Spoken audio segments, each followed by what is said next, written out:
नमस्कार, BRG news room में आप सभी का स्वागत है। शाम के 7 बजे तक की खबरों में क्या रहा देखेंगे इस बुलेटिन में। हरणी इलाके में श्री भीड़भंजन मारुति मंदिर मौजूद है, जहां पर 14 फरवरी के दिन शनिदेव के मंदिर में मूर्ति की प्राण प्रतिष्ठा का कार्यक्रम आयोजित होने वाला है, जिसके चलते शोभा यात्रा भी आयोजित की जाएगी और मोटनाथ महादेव मंदिर से लेकर श्री भीड़भंजन मारुति मंदिर तक सुबह 9 बजे से ये शोभा यात्रा आयोजित होगी। इस पूरे मामले को लेकर आज श्री भीड़भंजन मारुति मंदिर में पत्रकार परिषद आयोजित की गई थी और इस मामले में मंदिर के पुजारी की ओर से ज्यादा जानकारी दी गई। 14/2/2022 दिवसे शनि महाराजनी प्रतिष्ठा राखवामां आवेली छे अने एनी जे शुभ आरंभ शनि महाराजनु जे शोभायात्रा श्री मोटनाथ महादेव थी निकली अने आपणे हरणी हनुमाने आवशे। ए सवारे 9 થી 10 दरमियान थशे। त्यारबाद पूजानो प्रारंभ थशे यजमान द्वारा अने पूजा पुराणोक्त पूजानो आरंभ थई अने संध्या समये 5:30 થી 6 ની अंदर पूर्णाहुति थशे। ए दरमियान शनि महाराजना पूजन जप अने होम हवन वगैरह जे विधानों शास्त्र में बतावे छे ए प्रमाणेनु पूजन अर्चन करवामां आवशे। कोरोना के बढ़ते केसों के मद्देनजर शहर में कार्यरत शुक्रवारी बाजार को बंद करवाया गया था, लेकिन वहां के व्यापारियों की ओर से लगातार ये मांग की जा रही थी कि शुक्रवारी बाजार को फिर से शुरू करवाया जाए। दरअसल इन व्यापारियों के आर्थिक हाल काफ़ी खस्ता थे, लेकिन पालिका की ओर से शुक्रवारी बाजार को शुरू करवाने के मामले में कोई भी फैसला काफ़ी वक्त से लिया नहीं जा रहा था, जिसके बाद बड़ौदा यूथ कांग्रेस और कई सामाजिक कार्यकरों ने शुक्रवारी बाजार के व्यापारियों का साथ दिया और इस मामले में लगातार पालिका से शुक्रवारी बाजार को फिर से शुरू करवाने की मांग की। ऐसे में पालिका ने इस मामले में अपना फैसला सुनाया और शुक्रवारी बाजार फिर से शुरू कर दिया गया। आज शुक्रवारी बाजार फिर से शुरू हुआ, जिसके चलते शुक्रवारी बाजार के व्यापारियों में काफ़ी खुशी देखने मिली और साथ ही उनकी ओर से पालिका के अधिकारियों का धन्यवाद भी अदा किया गया। हाँ, सौथी पहला तो अमे वडोदरा शहरनी जनता अने खास करीने मैनेजमेंट जे छे आपणा वडोदरा शहरनुं अने पोलीसना कमिश्नर साहेब अने वडोदरा शहर पुलिस अने प्रशासन अने खास करीने अमारी जे स्थानिक वडोदरानी मीडिया है ए सौने सौथी पहला अमे अभिनंदन आपीशुं के आप लोगोए अमारी बात सरकार सुधी पहोंचाड़ी अने अमने एक एवो साथ सहकार आपी ने अमारी आज शुक्रवारी बजार चालू करावी अने अमे खास करीने अमारा एडिशनल कमिश्नर साहेबनो भी आभार मानीए छे अने कलेक्टर साहेबनो भी आभार मानीए छे कि भाई आ शुक्रवारी बजार तमे अमारी चालू करावी एना माटे बहु बहु तमारो धन्यवाद। अने हवेथी जे सरकारे जे गाइडलाइन प्रमाणे अमारी शुक्रवारी बजार चालू करवानो जे निर्णय कर्यो छे एना अंदर अमे पण 100% खरा उतरीशुं एवी अमे खातरी आपीए छे अने अमे पण पोते पण मास्क लगाड़ीने धंधो करीए छे अने लोगोने जे आवनारा ग्राहको छे ए लोगोने एवी ताकीद करीए छे कि भाई सोशल डिस्टन्सनुं पालन करे अने खाली शुक्रवारी बजार नहीं तमे गमे त्यां जाओ भीड़भाड़वाળી जग्यामां कोरोनाना जे नियमों बनावेला छे सरकार एनुं पालन करे। धन्यवाद। कोठी चौराहे पर आज सुबह 9 बजे एक हादसा हुआ। दरअसल कार और 2 व्हीलर की कोठी चौराहे पर टक्कर हो गई, जिसके चलते 2 व्हीलर सवार 45 साल के इकबाल मेमन को काफ़ी चोट आई। ऐसे में उन्हें इलाज के लिए तुरंत ही अस्पताल ले जाया गया, लेकिन इलाज के दौरान उनकी मौत हो गई। अब इस मामले में रावपुरा पुलिस की ओर से आगे की कार्रवाई शुरू कर दी गई है। सरकार की ओर से बिन सचिवालय क्लर्क के इम्तिहान आयोजित होने वाले थे, जिसे अब तीसरी बार स्थगित कर दिया गया है। दरअसल इस इम्तिहान को लेकर कई छात्र काफ़ी वक्त से तैयारियां कर रहे थे। पहले भी ये इम्तिहान सरकार की ओर से स्थगित किए जा चुके थे और अब फिर एक बार सरकार ने इन इम्तिहान को स्थगित कर दिया है। ऐसे में तैयारी कर रहे सभी छात्रों में काफ़ी रोष देखने मिल रहा है, जिसके चलते आज वडोदरा यूथ कांग्रेस की ओर से इस मामले में शहर के डिप्टी कलेक्टर को आवेदन पत्र दिया गया और जल्द से जल्द इन इम्तिहान को वापस लेने की मांग की गई। युवा विरोधी ये सरकार नहीं चलेगी, नहीं चलेगी। युवाओं ने न्याय आपो, युवाओं ने न्याय आपो, युवाओं ने न्याय आपो।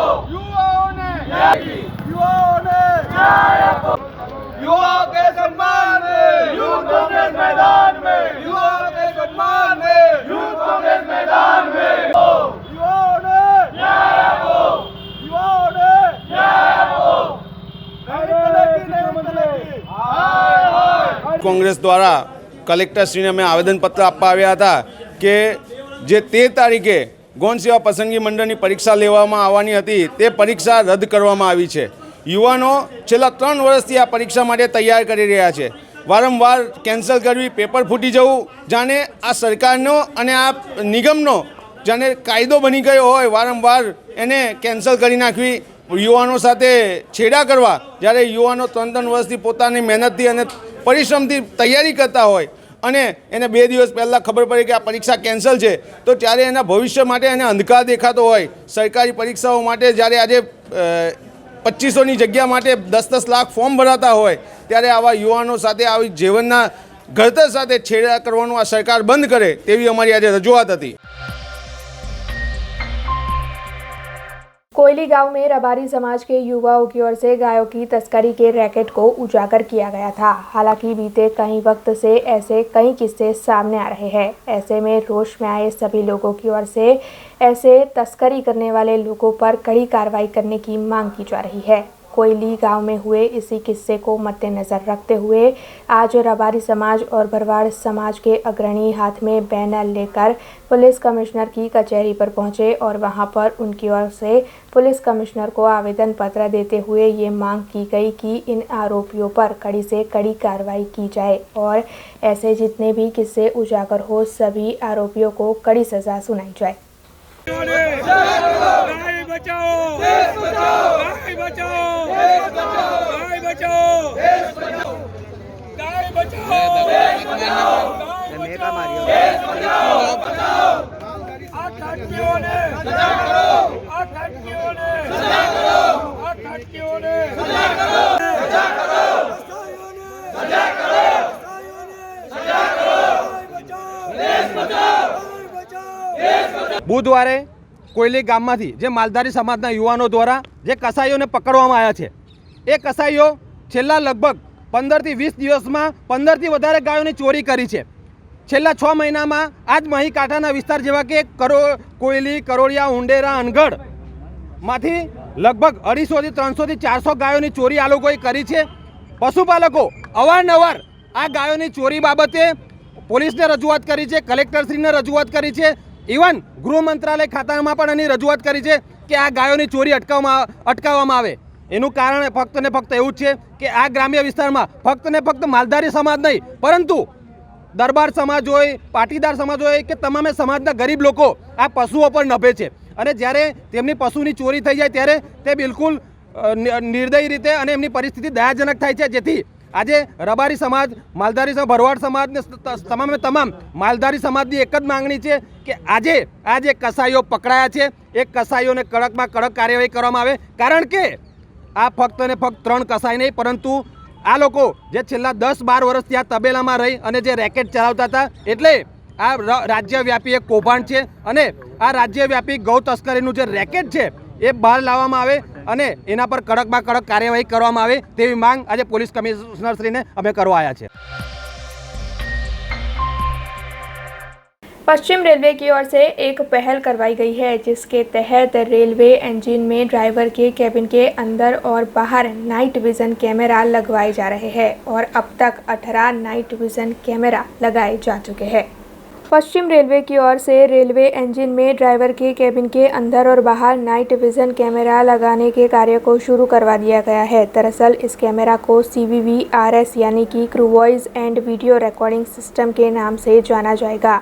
हर इंजन में 8-8 कैमरा लगवाए जाएंगे। वैसे आपको बता दें कि हर इंजन में 2 कैबिन होते हैं जिसमें 2-2 कैमरे कैबिन में जबकि 1-1 कैमरे बाहर की और लगाए जाएंगे। इंजन की छत पर भी 2 कैमरे लगाए जाएंगे जिसके ज़रिए सारी स्थिति पर नज़र रखी जा सकती है। अब इस मामले को लेकर वडोदरा लोको शेड के अधिकारी प्रदीप मीना ने ज़्यादा जानकारी दी है।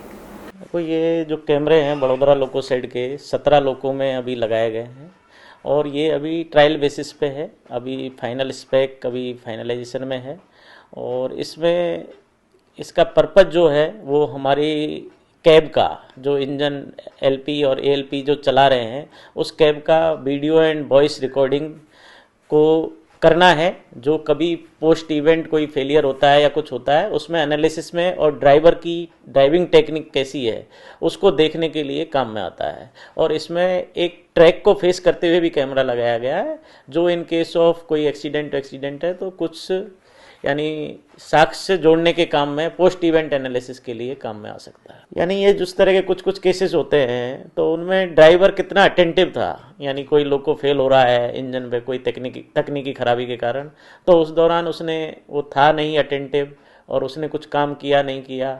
जैसे कहीं पर कुछ कैटल वेटल आई या ट्रैक पे कुछ हुआ, कोई सामने से आ रहा है तो ड्राइवर के विजुअल्स हैं उस टाइम पे, तो वो उसने ब्रेकिंग लगाई नहीं लगाई उस टाइम पे, वो सब चीज़ देखने के काम में आ सकता है। इससे चलते ड्राइवर की जो तकनीकी है वो कैसे ब्रेकिंग कर रहा है, कोई जैसे मैंने गति प्रतिबंध होते हैं लाइनों पे तो उनको ऑब्जर्व कर रहा है नहीं कर रहा है, तो वो उसमें पता लगेगा कि भाई यहाँ बराबर अटेंटिव है वो। यानी जैसे इंजन के अंदर जो 2 कैब होती हैं अपनी, तो हर कैब में 2 हैं, तो टोटल 4 तो ये हो गए। उसके अलावा रूफ पर एक ट्रैक की तरफ फेस करते हुए और एक पेंटोग्राफ की तरफ करते हुए, तो दोनों कैब के ऊपर है, तो टोटल 8 कैमरे लगे हुए हैं। जो अभी लेटेस्ट वाला जो है उसमें नाइट विजन भी है और इसकी मेमोरी है वो 2 TB के अराउंड है और 90 डेज का स्टोरेज इसमें करीब रहता है। जैसे बड़ौदा साइड की होल्डिंग है जो लोको की, वो 204 के करीब है और यहाँ पर 17 लोको में लगे हुए हैं। अगर ये हो जाता है और फाइनल स्पेक हो जाता है, अभी RDSO के द्वारा हमसे रिव्यू लिया जा रहा है और उसके बाद में ये जो बचे हुए हमारे लोको हैं 187 उनमें भी ये लग जाएंगे। एक सेट का जो कॉस्टिंग है एक लोको सेट का वो अराउंड 1.04 लाख के अराउंड है। सेफ्टी का वही है जो उसके कैमरे के विजुअल्स में जो भी हैं उनको जो भी कर रहा है वहाँ पर और कुछ दिखता है ट्रैक पे, तो वो उसको देखने के लिए कोई इंक्वायरी वाला उस कैमरे के व्यू को यूज कर सकता है। भारतीय जनता पार्टी की ओर से नर्मदा के राजपीपला में सभी पत्रकारों के लिए पत्रकार स्नेह सम्मेलन का आयोजन किया गया, जिसमें नर्मदा जिला के और आसपास के पत्रकारों की बड़ी तादाद में उपस्थिति रही। सरकार के सुशासन के 121 दिन के जनसेवा के अवसर पर नर्मदा के राजपीपला के सर्किट हाउस पर पत्रकार स्नेह सम्मेलन के कार्यक्रम का आयोजन किया गया। दरअसल भारतीय जनता पार्टी की ओर से ये आयोजन किया गया था और इसमें भाजपा के प्रदेश प्रवक्ता डॉक्टर ऋत्विज भाई पटेल विशेष तौर पर उपस्थित रहे थे। इसके साथ ही बड़ी तादाद में पत्रकार और भाजपा के अग्रणी होद्देदार भी इस दौरान उपस्थित रहे थे। सभी की ओर से नर्मदा जिला में विकास के कार्यों पर जरूरी चर्चाएं की गई और साथ ही वहां के जिला भाजपा प्रमुख की ओर से पत्रकारों को एक साथ एकजुट होकर काम करने की सूचना दी गई और साथ ही उनके साथ किसी भी तरह की गैर नीति हो तो उन्हें जानकारी देने की बात भी बताई गई। चर्चा गुजरात भारतीय जनता पार्टीना प्रदेशना अध्यक्ष श्री CR पाटील साहेबना मार्गदर्शनमा अने Bharatiya Janata party media cell Gujarat प्रदेश द्वारा एक योजना बनी है। योजनाना अंतर्गत दरेक जिल्लाना पत्रकार मित्रों ने मळवा माटे प्रदेशमांथी पदाधिकारीश्रीओ आवे छे। एना भागरूपे ज आज प्रदेश मीडियाना सह इंचार्ज एवा जुबिनभाई आशरा अने हूँ नर्मदा जिल्लाना पत्रकार मित्रों ने मळवा आव्या छीए। एमना सूचनो मेळव्या छे, खूब सार्थक चर्चा करी छे अने आगामी समयमां पण भारतीय जनता पार्टी और पत्रकारों वच्चेनो संवाद जीवंत रहे ए दिशा में अमे प्रयत्न करी रह्या छीए। हमारी विधानसभानी जे तैयारीओ तो चाली रही है, भारतीय जनता पार्टी खास करीने जे अत्यारनी जे माहौल है प्रकार कया प्रकारना उम्मीदवारो हशे ने खास करीने जे समग्र देश में अत्यारे जो विवादास्पद मुद्दो होय तो हिसाब ने लईने छे ए बाबते तमारुं शुं कहेवुं छे? जो विधानसभानी चूंटणीने हजू वार छे એટલે અત્યારે કંઈ પણ કહેવું વહેલું ગણાશે અને દરેક વ્યક્તિ પોતપોતાની રીતે પોતાના ધાર્મિક સેન્ટિમેન્ટ્સને જાળવતું હોય છે અને દરેક વ્યક્તિ એને સન્માન પણ આપતું હોય છે। આ બાબતે જે વિવાદ અત્યારે જે ખાસ કરીને કર્ણાટકમાં વિવાદ થયો છે એ લઈને તમારું શું? ને મેં કીધું એ પ્રમાણે દરેક વ્યક્તિ પોતપોતાના જે ધાર્મિક લાગણીઓ હોય છે એને સન્માન આપતું હોય છે અને દરેક વ્યક્તિએ પોતપોતાની ધાર્મિક લાગણીઓને સન્માન આપવું જોઈએ। अब खबरों से लगातार अपडेट रहना हुआ आसान। BRG न्यूज आपके मोबाइल स्क्रीन पर। आज ही BRG न्यूज की mobile app Google play store और ऐप स्टोर से डाउनलोड करें और खबरों से लगातार जुड़े रहें।